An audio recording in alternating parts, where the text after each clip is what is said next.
Chapter 16. Third Declension Adjectives.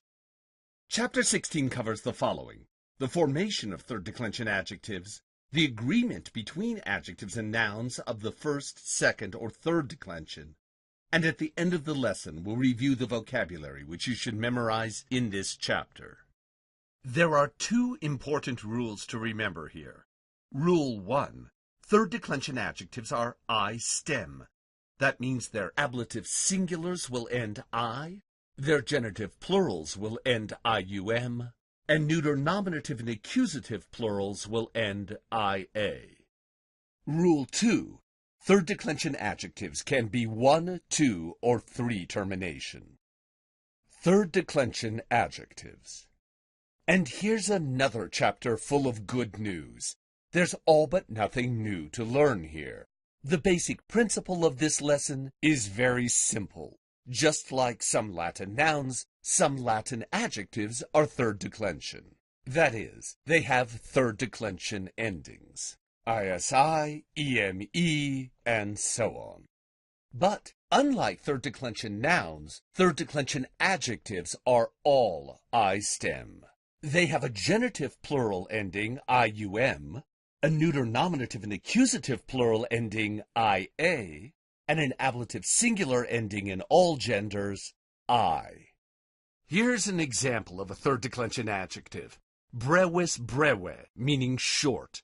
Its I-stem forms have been highlighted. You should recognize all these endings and have no problem memorizing them.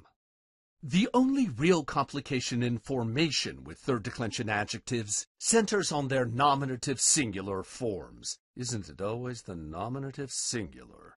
Some third declension adjectives have two nominative singular forms. For instance, fortis, forte. Fortis is the masculine and feminine form, forte is the neuter. This is called a two-termination adjective. Other third declension adjectives, especially those which have R at the end of their base, have three nominative singular forms, such as acer, acris, acre. These are called three-termination adjectives.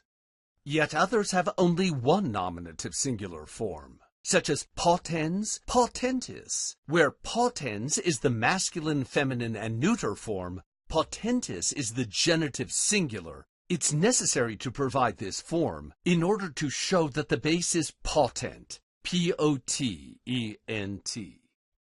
Even with this complication, finding the stem of third declension adjectives is easy. For any adjectives which are two or three termination, all you do is drop the is from the nominative singular feminine form, and you have the base.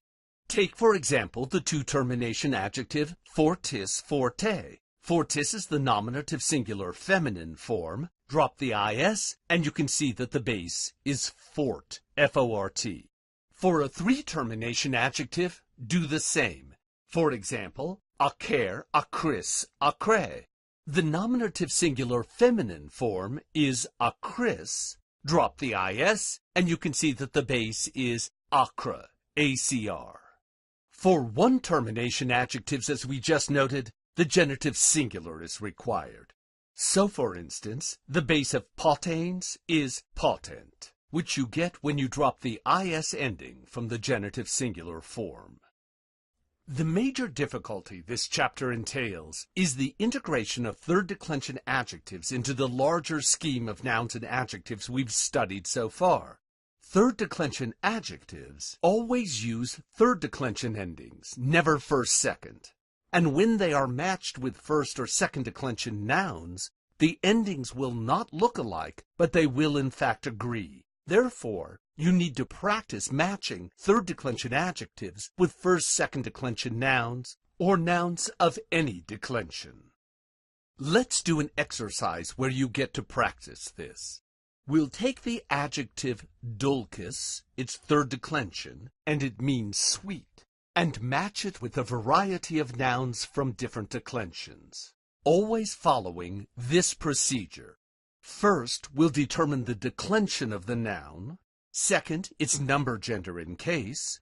Third, what is the correct third declension ending for that same number, gender, and case. Then add that ending onto the base dulc, to create the proper form of dulcus that would agree with that particular noun. We'll start simple. Puella. What declension is it? First, of course. And what is its case number and gender? That's right. Nominative singular feminine. So, look on the chart. What's the nominative singular feminine ending in third declension? It's is. So the proper form of dulcus that agrees with puella is dulcus. Dulcus puella, or puella dulcus, in either case. Sweet girl. Next word, corpus. What declension and gender is it? Be careful, not all U.S. forms are second declension masculine nominative singular. In case you missed it, that was a hint. It's third declension neuter, which means what case and number is it? It's nominative singular, and because it's neuter, it's also accusative singular. So what is the nominative or accusative singular ending in third declension? Look on the chart. Hello, it's right there. Yes, it's E. So what would be the proper form of dulcus? That's right, dulce. Corpus dulce, sweet body. Next word, regum. Declension. Third. Case number and gender. Genitive plural masculine. So, what's the genitive plural masculine third declension ending? For adjectives, hint, hint, what are they? They are I-stem. Good! It's I-U-M. What then would be the proper form of dulcus so that it agrees with regum? That's right, dulcium. Regum dulcium, of the sweet kings. Next word, filio. What declension is filio? Second. And what case number and gender is it? Ablative or dative, singular, masculine. What's the dative, singular, masculine ending in third declension? I. So what's the proper form of dulcus? Dulci. Filio dulci. For or from the sweet sun. Next word, donis. What declension is it? Second. What case number and gender is it? Dative or ablative plural, neuter. So what is the dative or ablative plural ending in third declension? Ibis. So what is the proper form of dulcus that would agree with donis? Dulcibus. Dulcibus donis. With or for sweet gifts. Next word. Vergili. What declension? Second. Case number gender? Genitive singular masculine. What's the genitive singular masculine ending in third declension? Is. But wait a second. This can also be another case number and gender. It can be vocative singular masculine. In which case, what would the ending be then? What's the vocative singular masculine ending in third declension? Oh, it's the same as the nominative and genitive, is. So what's the proper form of dulcus to attach to vergili, whether it's genitive or vocative? That's right, dulcus. Dulcus vergili, of sweet Virgil, or oh, sweet Virgil. Next word, amicum. What declension is it? Second. And what case number and gender? Accusative singular masculine. What's the accusative singular masculine ending in third declension? em. So what is the proper form of dulcus in order that it agree with amicum? Dulcem. Amicum dulcem. Sweet friend. And one last word. Keywase. What declension is it?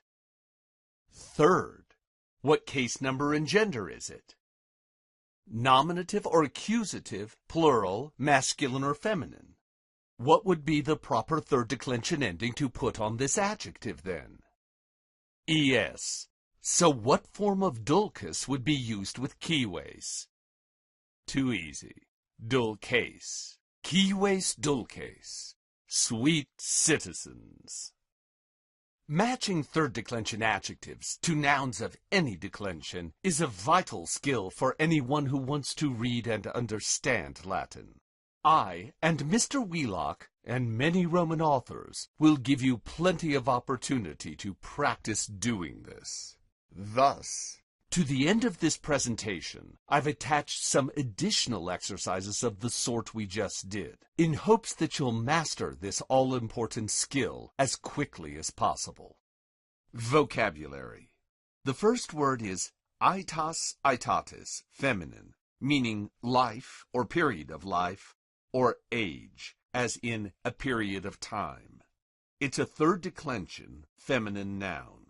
The base is aitat, which you derive from dropping the is from the genitive singular. And remember the pattern. Any word that goes tas tatis will be feminine in gender. This word is often used as an ablative of time, meaning in an age, in that age, in a particular period of time. The next word is memoria memoriae, feminine, meaning memory or recollection. It's a first declension feminine noun.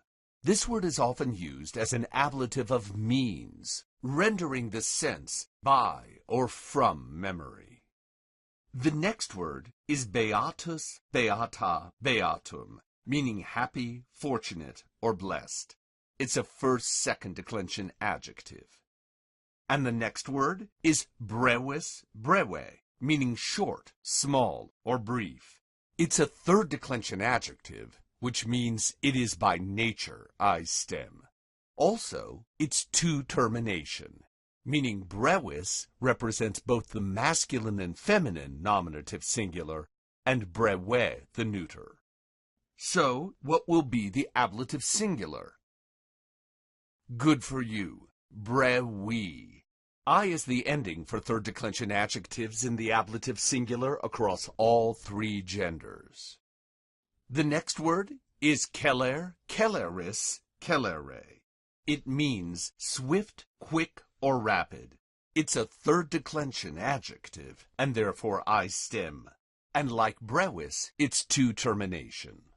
Please note that the base does not contract. It is C-E-L-E-R. That's why we have the word accelerate. The next word is difficilus difficile, meaning hard, difficult, or troublesome. It's another third declension, two termination, I stem adjective. Difficilus is the negative of another third declension adjective, facilus, which you would be wise to memorize. It's a compound of the prefix dis, meaning not, added onto facilus, which means easy, thus not easy. Both come from the same root that gives Latin the verb facio, meaning make or do. Here it appears in its vowel-gradated form thick. So what facilus actually means is doable, and difficilus not doable. The next word is dulcis dulce, meaning sweet, pleasant, or agreeable. It's yet another two-termination third declension I stem adjective. It can mean sweet in several different senses, such as taste, appearance, or behavior. The next word is fortis forte, meaning strong or brave. And just like dulcis, difficilus, and brevis, its third declension, I stem, two termination. The next word is longus, longa, longum, meaning long. It's a first-second declension adjective. And the next word is omnis omne, meaning all or every. It's a third declension, two termination, yada yada yada adjective. Believe me, I'm as tired of saying it as you are of hearing it. Let's move on. Like much and many, English uses two adjectives for one concept. All is used in the plural, for instance, all the students when they're seen as a group, and every is used in the singular, for example, every student when the students are seen as individuals. The next word is uo or aduo, uare, ui, utum, meaning help, aid, assist, or please. It's a first conjugation verb. Please note it's perfect. It ought to be uawi, but what dignified language can have a verb like uawi? Therefore, the base contracts to u, long u, which makes it look a lot like the present base, which is u, short u. But there are actually no forms between the present and the perfect that overlap, so that long mark in the perfect is not mandatory. Yay! How then would you translate uamus? That's right, it's the present. We help. So what about uimus? How would you translate that? That's right, it's the perfect. We have helped. We did help. The odd prefix serves only to intensify the sense of help. It doesn't add any special, separate meaning. And finally, there are some derivatives from this verb worth noting. Adjuvant or adjutant, both meaning assisting or, in its substantive sense, an assistant. The next word is femina, feminae, feminine, meaning woman. It's a first declension feminine noun. Literally, it means the one who gives suckle to a baby, that is, breastfeeds it. Compare fetus, where the same base fe shows up as the thing suckled. The mina following the fe base is a fascinating piece of historical linguistics. It's one of the last remnants in Latin of a very old and widely attested Indo-European ending, mena, which meant simply ing. Thus, femina meant originally the suckling one, in the feminine gender, obviously. The next word is mater matris, feminine, meaning mother. It's a third declension feminine noun. Is it I stem? It's not monosyllabic. It's not neuter ending E-A-L or A-R. But it is parasyllabic. But wait, it doesn't end I-S or E-S in its nominative singular. So no, it's not monosyllabic I stem. So what's its genitive plural? Oh, discipule bone. You're right. No I, matrum. And the last word in this vocabulary list is quam, meaning how. It's an adverb and can be used in questions such as, how did you do that? Or in exclamations such as, how I love Latin. Okay, fine. Do the rules that were cited at the beginning of this chapter now make sense to you? If not, please review this presentation. If so, please proceed to the next slide. For the next class exercise, please print out a copy of the sentences for Chapter 16. You'll find them on page 77 of Wheelock. That's the end of the formal presentation for Chapter 16. Here are the additional exercises that were promised earlier, played to the accompaniment of selections from Karl Orff's Carmina Burana, a modern musical masterpiece with a Latin text.